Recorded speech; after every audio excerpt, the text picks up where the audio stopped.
Welcome to Body Hack and Build a Better You, the podcast where we unlock the secret to living a longer, healthier life and create a bloom zone in our life and within our family. I'm your host, Michaela Morell, and I'm here to provide you with the tools and knowledge to empower you to build a better you, one essential building block at a time.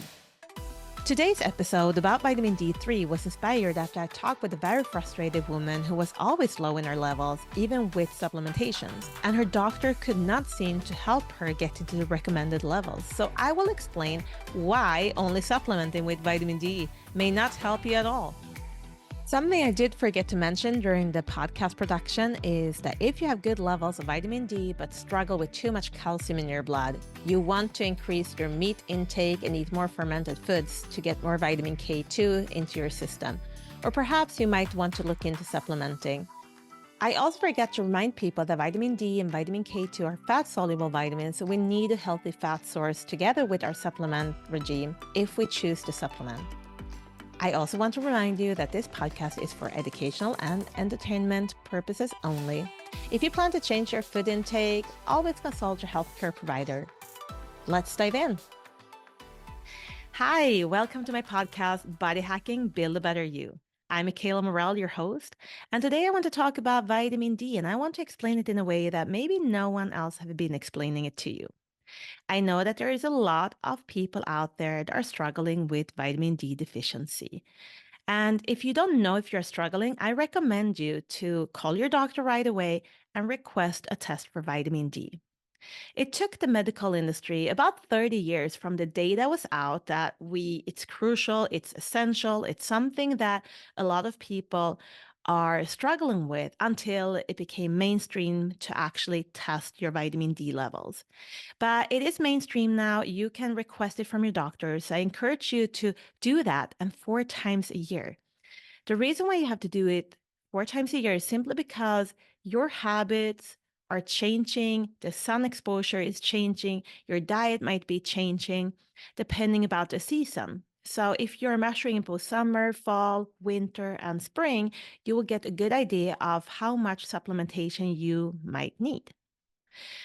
So vitamin D, it comes from the sun, but it's important to understand that just because we're out in the sun doesn't necessarily mean that you have good levels of vitamin D. And I'm going to explain this a little bit deeper today.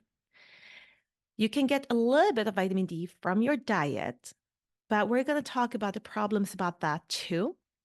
And when we're looking at vitamin D, it is important to understand that it's working as a hormone in our body. It is crucial for a lot of physiological processes, and it goes beyond the bone health. It is so important for our immune system, for mood regulation, and for muscle function. So if you are struggling with mood, anxiety, panic attacks, it is very important for you to measure vitamin D, but there's a lot of things we can do over that. But today we're going to stick with the vitamin D talk. When we're looking at vitamin D, when the sun hits our skin, what is happening is that there are some cholesterol that gets converted into vitamin D3. Vitamin D3, it is not an active form of vitamin D. We need to activate this vitamin D. And looking at what's happening in our body, we need a functioning liver, we need functioning kidneys, and we need enzymes to help with the conversion of vitamin D. So just because we are taking an extra vitamin D supplementation too, it may not be enough for us. I was the type of person that even if I was living in sunny Texas, I get very, very, very sick very often. And eventually, after 4 months of being very sick, I started drinking crazy amount of waters because my body was so thirsty. I ended up in the ER. They tried all of different types of blood work. They did MRI on my brain because they were thinking I might have a tumor that was causing my extensive thirst. The only thing they could find was that I was completely empty on vitamin D. I did not have any basically in my body and was not in good health at all. Correcting this, the doctors gave me 20,000 EU to take 2 times a day. But no one told me anything more. What did I wish they would have told me? With the knowledge I have today, I wish they would have told me, Michaela, this vitamin D3 that we're giving you is inactive. It needs to get activated in your body. What do you need to activate it in your body? First of all, you need a good microbiome. You need a good gut health. You need a healthy gut lining. And you need magnesium for the process when you're absorbing it in your gut.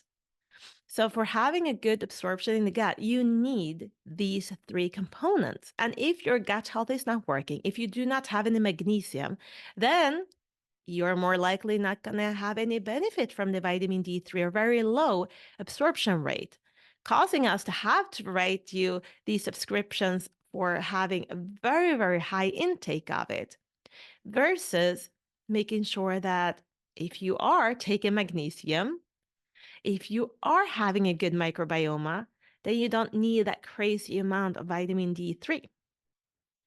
So let's talk more about vitamin D3 and magnesium. Magnesium is actually a crucial part when we are activating the vitamin D3 from an inactive form to an active form. And maybe no one had been talking about it, but I found the vitamin D supplementation that actually have 4 strains of magnesium in it from all natural sources.